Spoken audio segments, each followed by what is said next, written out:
오늘은 슬기로운 인생 수업 2교시로 말, 혀 다스리기라는 주제로 함께 말씀을 나누도록 하겠습니다. 여러분 학창 시절에 그 반장이 그 칠판에 떠든 사람, 욕한 사람 적어놨던 거 기억나시죠? 네.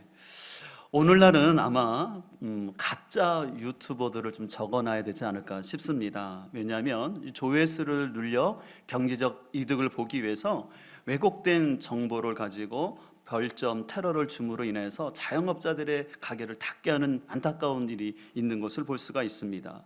또 요즘 코로나로 인해서 백신 접종을 하고 있는데 이 백신과 관련된 가짜 뉴스를 자꾸 퍼뜨림으로 인해서 사회를 혼란케 하는 사람들이 있습니다. 특별히 백신이 마치 감시 칩이든지 또 아니면 성경을 이용해서 짐승의 표라든지 666이라는 이상한 말을 하는 분들이 있는데, 여러분 절대 그런 말에 현혹되지 마시고 여러분들 백신을 맞을 기회가 되면 빨리 다 맞으셔서 우리 온 나라가 이 코로나를 잘 극복하고 마음껏 하나님 앞에 예배할 수 있기를 소망합니다. 근데 이런 거짓말은요, 인류 역사부터 계속 있었어요. 초대교회 같은 경우도요, 네로 황제가 통치할 때 로마의 대화재가 발생했어요. 그로 인해서 그 정권의 위협을 느끼게 되자 이 네로 황제가 희생양을 찾는데 바로 기독교인을 희생양으로 만들어서 저 기독교인들이 불을 냈다라고 거짓말했다는 것을 교회사를 보면 알 수가 있습니다. 또한 일반 가정에서도 마찬가지인 것 같아요. 가정과 인간관계 안에서도 대부분 말로 인하여서 상처나 오해가 생겨서 인간관계가 어려워지는 것을 볼 수가 있습니다. 그래서 여러분 스피노자는 이런 말을 했어요.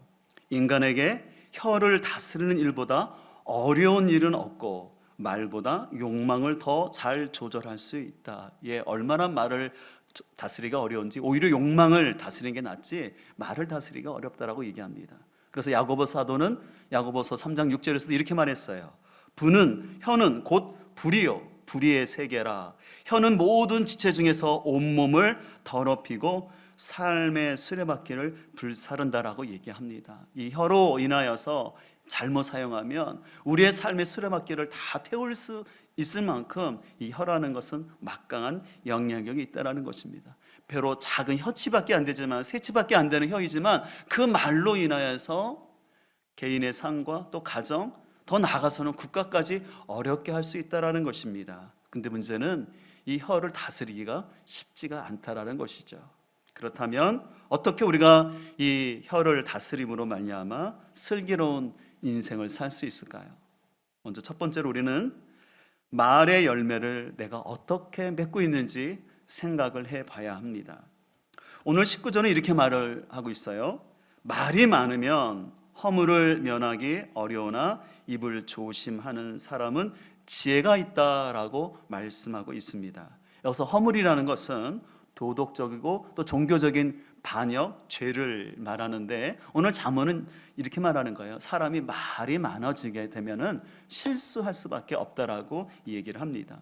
그래서 여러분들 말센스라는 책이 있는데요. 그 책에서 이렇게 얘기하는 부분이 있습니다. 말을 잘하고 싶은가? 그렇다면 당신이 제일 먼저 배워야 할 것은 말하고 싶은 욕구를 뭐하라? 여러분들 말 잘하기를 원하십니까? 그렇다면 말하고 싶은 욕구를 참으라는 것입니다. 우리 개신교에서는 인정을 하지 않지만 그 가톨릭에서는요 외경을 인정하고 있는데요. 그 외경 집회서 20장 5절에 보면 다음과 같은 말씀이 있어요. 침묵을 지키면서 지혜로워 보이는 이가 있는가 하면 말이 너무 많아 미움을 받는 자도 있다.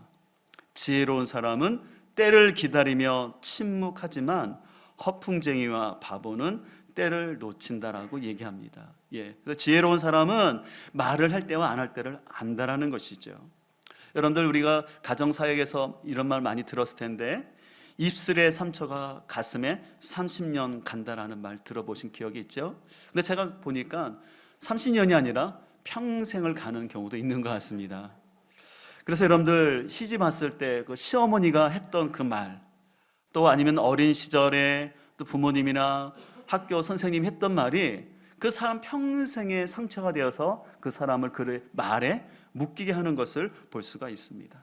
그래서 여러분들 잘 아는 것처럼 말이 씨가 된다는 말이 있죠. 그래서 내가 어떤 말을 했느냐에 따라서 그 말은 사라지는 것이 아니라 내 삶의 그대로 열매가, 우리 또 자녀의 삶 가운데 열매가 나타나고, 그래서 내가 했던 말은 그냥 사라지는 말이 아니라 부메랑이 되어서 내 삶과 가정 가운데 이게 돌아올 수 있다는 것입니다.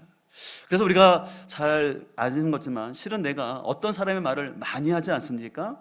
그러면 제 3자의 말을 많이 하게 되면 그 사람은 친구가 점점점 없어져요. 왜 그런지 아시겠죠? 왜냐하면 사람이 아는 거예요. 처음에는 저 사람이 말을 잘하는구나 생각했지만 자꾸 이 자리에 없는 다른 사람 얘기를 자꾸 얘기하는 걸 보면, 아, 내가 없을 때 저 사람이 내 얘기도 하겠구나라는 생각을 하면서 그 사람과 거리를 두는 것을 볼 수가 있죠. 그래서 여러분들 말 다스리기 30이라는 책을 보게 되면 이런 말이 있습니다. 말은 생각을 전하는 차량이며 혀는 그 차량의 운전사이다. 그래서 혀가 운명을 이끈다. 저는 이 책을 읽으면서 참 공감이 가는 내용이었습니다. 내가 어떤 말을 하고 살았느냐가 지금 나의 현재의 모습이라는 것이에요. 그리고 지금 여러분이 지금 어떤 말을 하느냐가 여러분의 미래를 결정할 수 있다는 것이죠. 그래서 우리 혀는 단순히 말 정도가 아니라 내 삶을 이끄는 운전사 역할을 한다는 것이죠. 그런 의미에서 말과 마음 사이라는 책에서도 거기 카피라이터인 헬 스탠빈스가 이런 말을 했어요.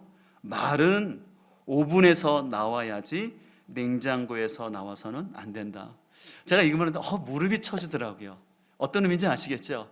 이게 말이라는 것은 오븐에서 나온 것처럼 따뜻해야지 사람에게 유익하지, 냉장고에서 나온 것처럼 차갑고 날카로우면 유익하지 않다라는 것이에요.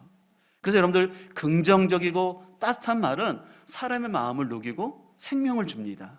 그러나 아무리 옳은 말일지라도 그 말이 날카롭고 차가우면 생명의 역사가 없게 된다는 것이죠. 그래서 여러분 잘 기억해야 될 것은, 우리는 언어 생활 가운데 내가 옳은 말을 하느냐도 중요하지만 더 중요한 것은 바른 태도를 갖는 거예요. 예를 들어서 우리 학생들 같은 경우 때때로 부모님들이 여러분을 야단칠 수가 있어요. 그러면 여러분들이 불합리하다고 느낄 수 있거든요. 그럴 때 중요한 것은 바른 태도를 가지고 부모님께 얘기하는 게 중요하다는 것이에요. 소망하는 것은 우리가 옳은 말 하는 걸 넘어서 바른 태도로 따뜻한 말을 할 수 있기를 소망합니다. 그래서 우리 공동체 가운데 오븐에서 꺼낸 것처럼 긍정적이고 따뜻한 말로 인하여서 여러분의 삶 가운데 선한 열매가 가득하기를 주님의 이름으로 축복합니다. 두 번째로요, 우리는 불필요한 말은 가지치기를 해야 합니다. 오늘 20절 말씀을 공동 번역에서는 이렇게 말씀하는데요, 착한 사람의 혀가 수는이라면 나쁜 사람의 마음속은 쓰레기통이다 라고 말씀하고 있어요. 그러니까 의인의 말은 은처럼 가치가 있지만 그 악인의 마음은 쓰레기통 같다라는 거예요. 그러니까 마음이 쓰레기통이니까 당연히 그 입에서 나오는 말은 어떻습니까? 냄새가 나고 지저분한 말이 될 수밖에 없다라는 것이죠. 여러분, 그렇다면 은과 같은 말과 이 쓰레기 같은 말의 차이점은 어디에 있을까요? 저는 시간과 장소의 적절성이라고 생각합니다. 아무리 좋은 말이라도 시간과 장소에 상관없이 막 얘기를 하면 저 사람이 날 무시하나? 날 장난하나? 그런 마음이 들 수가 있는 것이죠. 그래서 우리는 중요한 말일수록 시간과 장소를 구분해서 정확하게 얘기하는 것이 필요합니다. 저는 이렇듯 우리 삶 속에서 이 불필요한 말을 가지치기 위해서 제일 먼저 필요한 것이 있는데 그것은 바로 잘 듣기입니다. 그래서 상담 훈련에서 제일 먼저 상담가들이 훈련받는 것은 뭐냐면 내담자의 말을 잘 경청하는 것이에요. 그래서 내담자가 한 3마디, 5마디를 했다면 그것을 명료하게 한 줄로 얘기하면서 공감을 해주는 것입니다. 근데 반대로 훈련이 안 된 상담가들은요, 그 내담자가 하는 말에 그 내담자의 반응에 자기 감정이 요동을 하거나 아니면 자신의 생각을 지시적으로 막 얘기를 합니다. 그렇게 되면 상담의 효과를 낼 수가 없는 것이죠. 그래서 여러분 잠언 18장 17절에도 이렇게 말씀하고 있는데요, 송사에서는 먼저 말한 사람이 옳은 것 같으나 상대방이 와 봐야 사실이 밝혀진다. 이 말은 무엇을 말합니까? 내가 한쪽 사람의 말만 듣고 섣불리 판단하거나 말하지 말라는 것입니다. 저는 이 말씀이 너무 공감된 적이 있었는데, 예전에 제가 어떤 한 부부를 상담한 적이 있는데, 먼저 그 여집사님이 와가지고 그 남편에 대해서 얘기하는 거예요. 그 남편과 생활하면서 가정생활을 어떻게 하고 있는지 좀 그 고충을 얘기하면서 얘기를 듣는데 깜짝 놀랐어요. 제가 교회에서는 그 남자 집사님 그렇게 안 봤는데 저런 분이었나? 그래서 후에 제가 남자 집사님 불렀습니다. 그래서 남자 집사님을 불러서 조심스럽게 얘기를 했어요. 근데 제가 딱 그 얘기를 다 들은 다음에, 여러분 죄송하지만 제가 전문 용어로 좀 쓸 텐데요, 그 여집사님이 나쁜 년이었더라고요. 이 말은 뭐냐면, 얘기를 들어보니까 여집사님이 잘못하는 게 훨씬 많았어요. 그래서 제가 거기서 너무 귀한 배움이 있었는데 절대 한쪽 말을 들으면 안 되겠구나. 그래서 아까 제가 잠언 18장 이 말씀이 너무나 제가 와닿았어요. 그때 제가 만약에 그 남편 집사님의 말을 듣지 아니하고 여집사님 말만 듣고 제가 남편 집사님을 야단쳤다면 얼마나 큰 실수를 했을까, 아주 그때 제가 기억이 있어요. 그래서 여러분들, 이런 차원에서 우리는 내가 듣는 것을 끝까지 잘 들어야 돼요. 성급하게 듣고 말하는 것은 실수할 수 있다는 것이죠. 이런 차원에서 우리는 목장이나 또 교회 사역할 때도 성도 간의 대화가 성숙하려면 내가 너무 듣기보다는 내 말만 많이 하고 있지 않은지를 생각을 해야 돼요.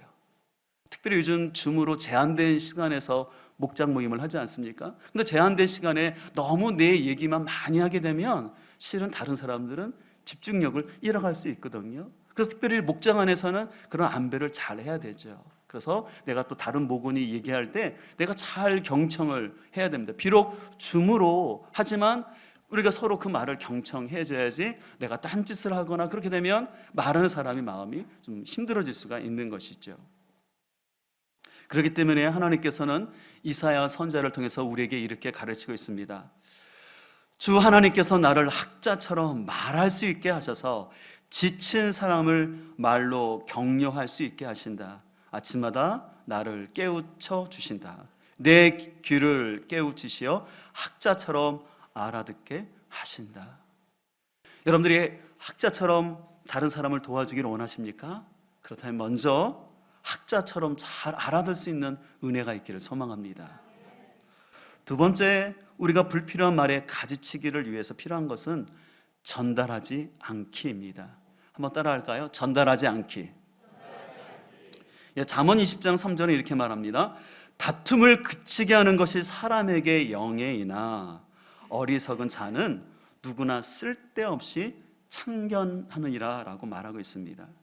우리 부모된 입장에서 가끔씩 자녀들이 툭탁거리고 싸울 때가 있어요. 그럴 때 우리가 그 자녀들이 왜 싸우는지를 잘 알고 관여를 해야지, 섣불리 내가 한쪽 편만 들어서 네가 크니까, 네가 막내니까 그런 한쪽을 야단만 치게 되면 우리들 아이들 마음속에는 분노의 마음이 생길 수가 있는 것이죠. 그래서 우리가 또 다른 사람의 문제가 있을 때 섣불리 개입하는 것은 지혜롭지 않다라고 성경은 교훈합니다. 그래서 우리는 때로는 어떤 얘기를 다 알아도 들어도 그냥 모른 척하고 좀 지나가는 것이 좀 지혜가 아닐까 생각해 봅니다. 특별히 우리는요, 다른 사람에 대한 안 좋은 말을 그 당사자에게 전달하는 것은 하지 않아야 합니다. 여러분 알다시피 대화라는 것은 내가 그 사람과의 관계성이나 또한 장소와 시간에 따라 뉘앙스가 틀리거든요. 근데 거기서 있었던 일을 내가 다른 사람에게 가서 그 당사자에게 누가 당신에서 이렇게 얘기하더라 라고, 그래서 내가 기도하는 가운데 집사님 안타까워서 내가 이렇게 얘기해요, 이렇게 말하는 건 너무나 지혜롭지 못한 행동이라는 것이죠. 그래서 특별히 여러분들, 안 좋은 얘기일수록 전달하지 않고 자기 선에서 끊는 것이 중요합니다. 그리고 여러분 또 그런 말이 있지 않습니까? 내가 집사님한테만 하는 비밀인데 집사님만 꼭 알아. 근데 이 말 틀린 거 아시죠? 비밀이라는 것은 자기 속에만 있을 때 비밀이지 둘 사이에는 절대 비밀이 없는 거예요. 여러분 이렇게 알아야 돼요. 내가 누군가에게 비밀을 얘기했다, 분명히 그 비밀은 며칠 못 가서, 아니요 몇 시간 못 가서 다 퍼져 있다는 사실이에요. 여러분 잘 기억을 할 필요가 있습니다. 그러나 여러분들, 우리가 조심을 해야 된다 해서 이단들이 와가지고 자꾸 성경 공부 이상히 하자 하고 교회를 비방하는 말을 하면 그때는 가만히 있으면 안 되죠. 당연히 교회 연락을 해야 되죠. 그래야지 교회를 보호할 수 있으니까. 이런 차원에서 실은 저도 교회에서 목회하면서 목회와 관련된 얘기를 아내에게 다 얘기 안 해요. 때때로 아내가 어느 때는 그래서 무눌 때가 있죠. 예. 그리고 또 아내한테도 제가 그런 얘기를 합니다. 모든 말을 나한테 전달해 주지 말라고. 왜냐하면 괜히 제가 그 말을 들어서 신경이 쓰이고 또 성도들을 대할 때 혹시 제 마음에 다른 생각이 들릴 수 있기 때문에 그냥 각자가 들어야 할 말들은 거기서 끊고 좋은 말이 아닐 경우에는 그냥 스톱을 시키는 것, 그것이 더 지혜로운 방법이 아닐까 생각을 해보고 되게 됩니다. 그래서 여러분들 잠언 17장 27절은 이렇게 말씀하고 있어요. 경험이 쌓일수록 말수가 적어지고 슬기를 깨칠수록 감정을 억제한다. 어리석은 사람도 잠잠하면 지혜로워 보이고 입을 다물고 있으면 슬기로워 보인다. 여러분들 슬기로운 사람 되기를 원하십니까? 그러면 잠잠하라는 것이에요. 그래서 요즘 세상 사람들이 하는 귀한 진리가 있죠. 어떤 거냐면 나이가 들수록 입은 닫고 문은 열자. 너무 잘 하시네요. 그렇죠?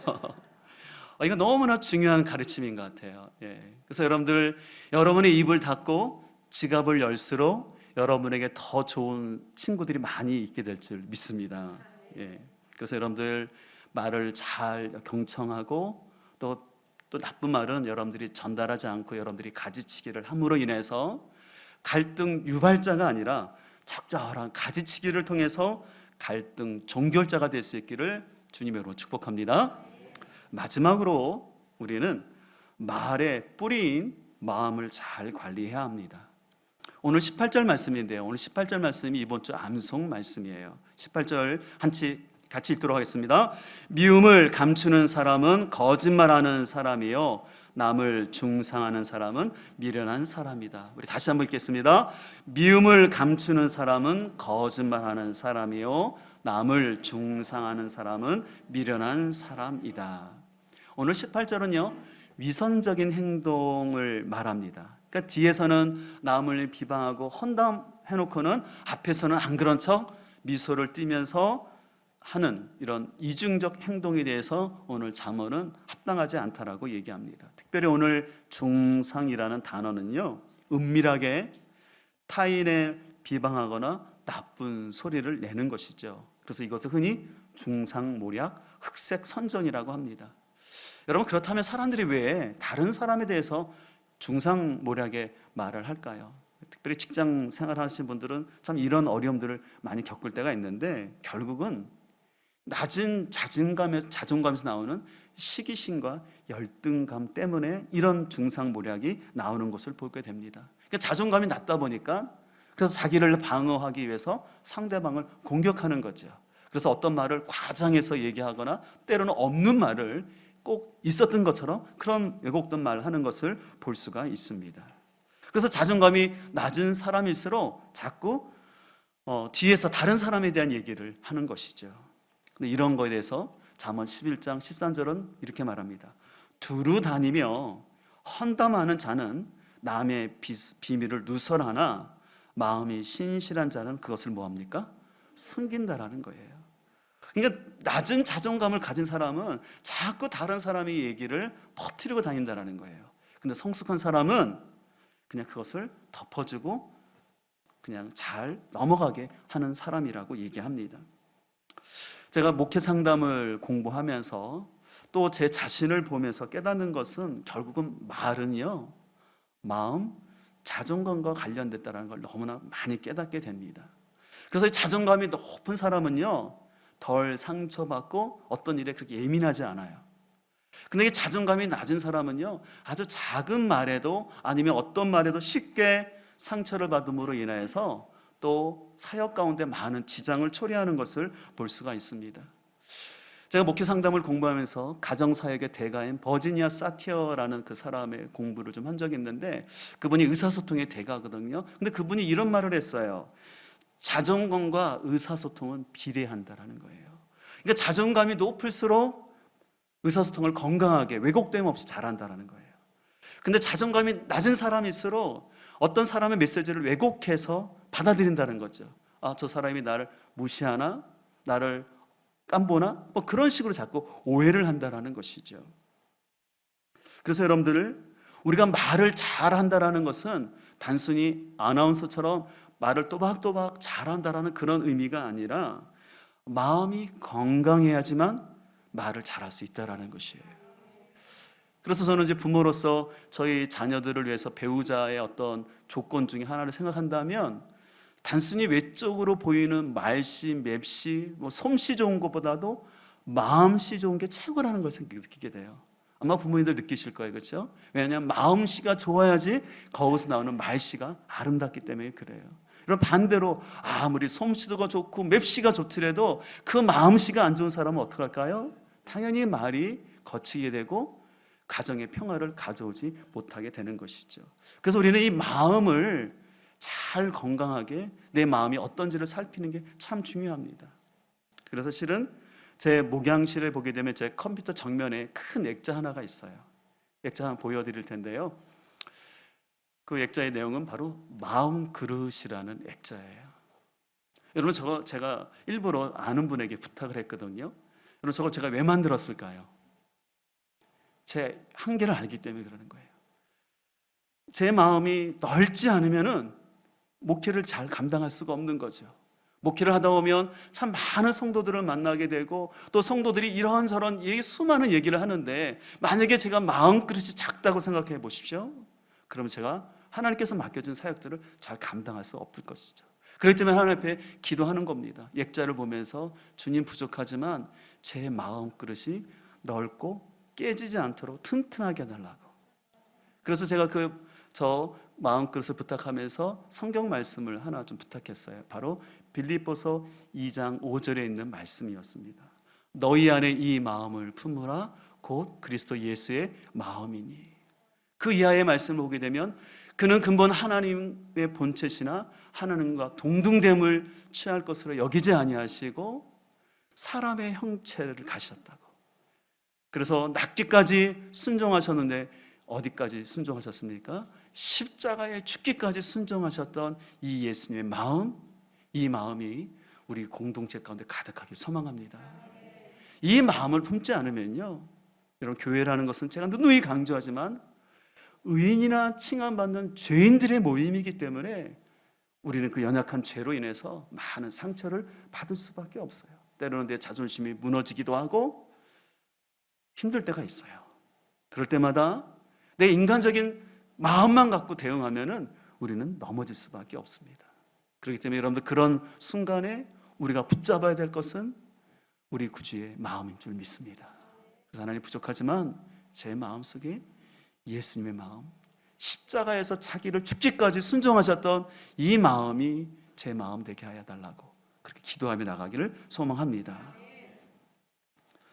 더 나아가서 우리는 이 주님의 마음을 구할 뿐만 아니라 우리의 마음은요, 닭과 같아요. 그래서 이 마음을 부드럽게 늘 관리하지 않으면 한순간만 방치해도 잡초가 일어나서 내 마음을 어렵게 할 수가 있습니다. 그런 의미에서 무엇보다 우리는 우리 마음의 쓴뿌리를 잘 제거해야 합니다. 그래서 에레미야 4장 3절을 보게 되면 여호와께서 유다와 예루살렘에게 이같이 이르노라 너희 묵은 땅을 갈고 가시덤불에 파종하지 말라라는 것이에요. 잘 이해되시겠죠? 그 마음이 딱딱하고 굳어있는 가운데 아무리 좋은 씨앗을 뿌리더라도 열매 맺을 수 없다라는 거예요. 가시덤불처럼 상처받고 찢어진 마음 가운데 말씀을 던져봤자 열매가 맺을 수 없기 때문에 먼저 너희의 굳은 마음, 딱딱한 마음, 그 상처난 마음을 기경하라는 것입니다. 그래서 우리는 내 자신을 잘 살펴서 내 안에 왜곡되고 상처난 마음이 무엇인지를 잘 살펴서 그 마음을 기경해야 됩니다. 그럼 어떻게 기경할 수 있을까요? 가장 귀한 것은 주님께서 가르쳐 주신 것인데 회개하라 천국이 가까웠느니라는 말씀을 예수님이 첫 번째로 외치셨던 것처럼 우리는 끊임없이 회개하는 거예요. 내가 중심되었던 자기 중심으로 살고자 했던 그 죄의 본성에서 하나님 중심으로 바뀌는 거죠. 그러면서 주님께서 가르쳐주신 그 말씀을 통해서 성찰을 하는 것입니다. 근데 실은 이 회개와 성찰이라는 게 결코 쉬운 것은 아니에요. 그래서 성숙한 성도는요, 그 예배 가운데, 그 찬양과 기도 가운데, 말씀 가운데 자신의 죄를 보는 거예요. 그러면서 그 말씀 가운데 자신의 죄를 고백하는 거죠. 그리고 말씀 가운데 자기 성찰을 하는 거예요. 그럼 그게 하나님 만나는 거예요. 근데 그게 안 되는 사람은 그냥 예배에 참석은 해요. 그냥 안전은 있어요.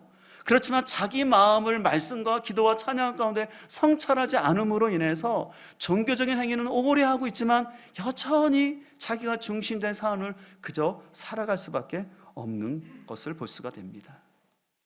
그래서 우리는 단순히 내가 주일 예배에 참석하고 교회에서 하고 있는 어떤 행사에 참여한다라고 거기에 여러분들 만족하지 마시고 시간을 통해서 여러분들이 나의 죄를 회개하고 여러분의 마음을 잘 성찰할 수 있는 그 은혜가 있기를 소망합니다. 그래서 내 마음의 쓴뿌리를 빨리빨리 제거하는 것으로 우리가 건강하게 나아갈 수 있다는 것이죠. 그래서 우리 하나님께서는 신명기 10장 16절에서 이렇게 말씀하셨어요. 그러므로 너희는 마음에 헬라를 행하고 다시는 목을 곧게 하지 말라라고 있어요. 여러분, 육체의 한 번 하면 되지만 마음의 할례는 매일같이 해야 될 줄 믿습니다. 여러분, 육체의 할례는 자신의 피를 흘려야 되지만 마음의 할례는 우리 구주 예수 그리스도의 보혈의 피를 의지하는 것입니다. 내 자신이 연약하기 때문에 죽기까지 하나님 앞에 순종하셨던 그 예수님의 마음과 그 보혈의 피를 의지하여서 나의 상한 마음, 쓴뿌리들을 주님 앞에 고백할 수 있기를 소망합니다. 그러면서 우리 교회에서 매일같이 말씀 묵상을 강조하지 않습니까? 그래서 우리 교회 표어처럼 말씀 묵상으로 생각과 언어를 더 새롭게 하는 것이 성숙의 첫걸음인 거예요. 큐티는 절대 내 어떤 종교적인 모습을 드러내는 것이 아니라는 거 아시지 않습니까? 특별히 요즘 우리가 계속 잠언서를 묵상하는데 잠언에는 여러 가지 교훈들이 있지만 그 많은 것을 다 적용하지 못한다 할지라도 내가 아침에 아니면 출근해서 저녁에 보는 말씀, 나에게 주시는 그 한 말씀이라도 붙잡고 내 자신을 성찰하며 나가면 그 사람을 통해서 하나님의 나라는 이루어질 줄 믿습니다. 또 오늘 말씀을 들었지만 오늘 말씀을 다 기억하지 못한다 할지라도 여러분의 마음에 부딪히는 그 한 말씀, 그것을 붙잡고 내가 한 주간 살아가고자 할 때 하나님께서 여러분의 마음을 기경시켜 주시고 그래서 여러분들의 마음 가운데 하나님께서 아름다운 열매를 맺게 할 줄 믿습니다. 오늘은 언어에 대한 주제로 말씀을 나누었습니다. 여러분은 지금까지 어떤 열매를 맺고 있습니까? 특별히 여러분의 말로 인해서 어떤 열매가 맺혀지고 있는지를 한번 돌아봤으면 좋겠습니다. 두 번째로 내가 과연 필요 없는 말을 잘 가지치게 하고 있는지, 내가 혹 자꾸 말을 너무 이렇게 옮기는 사람은 아닌지, 아니면 나만 알고 그냥 덮어주고 말해야 될 일을 자꾸 내가 속상하다고 말하고 있지는 않은지, 무엇보다 말의 뿌리인 여러분의 마음을 주님 앞에서 잘 돌아볼 수 있기를 소망합니다. 그로 말미암아 예수님께서 누가복음 8장 15절에 말씀하신 것처럼 좋은 땅에 있다는 것은 착하고 좋은 마음으로 말씀을 듣고 지켜 인내로 결신하느니라는 말씀처럼 여러분들이 착하고 좋은 마음 되기를 소망합니다. 그것은 하나님의 말씀을 잘 듣는 것입니다. 그리고 인내함으로 이 말씀을 여러분들이 잘 지킴으로 인하여서 여러분의 입술이 축복의 통로가 되고 사람을 살리는 따뜻한 언어가 될 수 있기를 주님의 이름으로 축복합니다.